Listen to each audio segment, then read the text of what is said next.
নমস্কার প্রিয় দর্শক, আমি তন্ময় রায় আপনাদের স্বাগতম আমার অমৃত আলো চ্যানেলে। আজকের এই ভিডিওটি শুধু একটি ভিডিও নয়, এটি একটি অনুপ্রেরণার গল্প। আমরা শ্রীকৃষ্ণের সেরা উপদেশ নিয়ে কথা বলবো, যেগুলো জীবনের প্রতিটি সমস্যায় আমাদের পথ দেখায়। শ্রীকৃষ্ণ শুধু মহাভারতের এক মহান চরিত্র নন, তিনি জীবনের এক চিরন্তন দিশারি। তার উপদেশ শুধু ধর্মীয় নয়, বরং প্রতিটি মানুষের জীবনের চরম সত্য।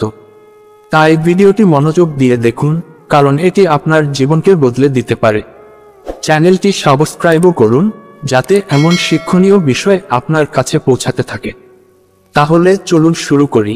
শ্রীকৃষ্ণের সেরা উপদেশ নাম্বার 1, তোমার কাজ করো, কিন্তু ফলের আশা করো না।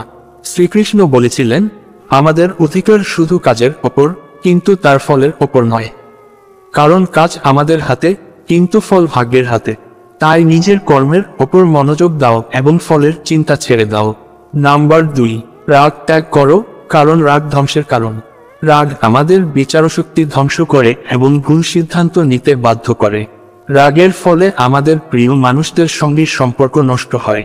তাই রাগ নিয়ন্ত্রণ করা শেখা অত্যন্ত গুরুত্বপূর্ণ।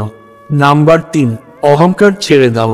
শ্রীকৃষ্ণ বলেন, অহংকার মানুষকে নিজের সঠিক দায়িত্ব থেকে দূরে নিয়ে যায়। বিনয়ী হও, কারণ বিনয়ের মাধ্যমে প্রকৃত শ্রদ্ধা ও ভালোবাসা পাওয়া যায়। নাম্বার 4, সময় খুব মূল্যবান। সময়ের সঠিক ব্যবহার জীবনের সফলতার চাবিকাঠি। শ্রীকৃষ্ণ মনে করিয়ে দেন, সময়কে নষ্ট করা মানে নিজের জীবনের মূল্যবান মুহূর্ত নষ্ট করা। নাম্বার 5, সুখ দুঃখ চিরস্থায়ী নয়। জীবনে সুখ দুঃখ বারবার আসবে যাবে, এটি জীবনের চক্র। তাই দুঃখে হতাশ হও না এবং সুখে বেশি অহংকারী হও না। নাম্বার 6, নিজের মনকে নিয়ন্ত্রণ করো। মানুষের সবচেয়ে বড় শক্তি হলো তার নিজের মন। যদি মনকে নিয়ন্ত্রণ করতে শেখো, তাহলে জীবনের যে কোনো কঠিন পরিস্থিতি সহজ হয়ে যাবে। নাম্বার 7, লোভ ছেড়ে সৎ পথে চল। লোভ মানুষের চরিত্রকে ধ্বংস করে। শ্রীকৃষ্ণ বলেছেন, সৎপথে চললে জীবনে শান্তি ও সুখ আসবেই। নাম্বার 8, ভক্তি ও বিশ্বাস জীবনের মূল। ভগবানের প্রতি ভক্তি এবং নিজের প্রতি বিশ্বাস আমাদের জীবনের শক্তি। ভক্তি ছাড়া আত্মা পূর্ণতা পায় না। নাম্বার 9, অজ্ঞতা হলো সমস্ত দুঃখের মূল। জ্ঞানী জীবনের আলো। অজ্ঞতা মানুষের দুঃখের কারণ এবং জ্ঞান তার মুক্তির পথ। নাম্বার 10, ধর্মের পথেই আসল শান্তি। ধর্ম মানে সৎ কাজ করা, অন্যকে সাহায্য করা এবং সত্যের পথে চলা।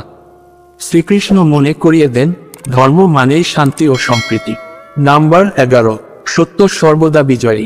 মিথ্যা দিয়ে হয়তো সাময়িক লাভ পাওয়া যায়, কিন্তু সত্যের জয় চিরকালীন।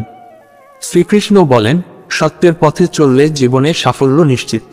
নাম্বার 12, নিজের কর্তব্য থেকে দূরে সরে যেও না। জীবনের প্রতিটি মুহূর্তে আমাদের কর্তব্য পালন করতে হবে। শ্রীকৃষ্ণ মনে করিয়ে দেন, নিজের দায়িত্ব ছেড়ে অন্যের দোষ খোঁজা একদম ভুল। নাম্বার 13, আত্মা কখনো ধ্বংস হয় না। শ্রীকৃষ্ণের মতে, শরীর নশ্বর, কিন্তু আত্মা অমর। মৃত্যু শুধুমাত্র একটি রূপান্তর। নাম্বার 14, যে নিজের অনুভূতি নিয়ন্ত্রণ করতে পারে, সেই প্রকৃত বীর। শ্রীকৃষ্ণ বলেন, আবেগ আমাদের পথভ্রষ্ট করতে পারে। তাই নিজের আবেগকে সঠিকভাবে পরিচালনা করতে শেখা গুরুত্বপূর্ণ। নাম্বার 15, অন্যায়ের বিরুদ্ধে দাঁড়াও। অন্যায়কে সহ্য করা মানে অন্যায়কে সমর্থন করা।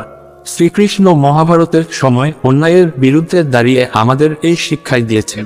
প্রিয় দর্শক, জীবনকে সুন্দর করতে শ্রীকৃষ্ণের বাণী আমাদের পথ দেখায়। তাই এই বাণীগুলো শুধুমাত্র শুনে নয়, জীবনে প্রয়োগ করাই আসল উদ্দেশ্য।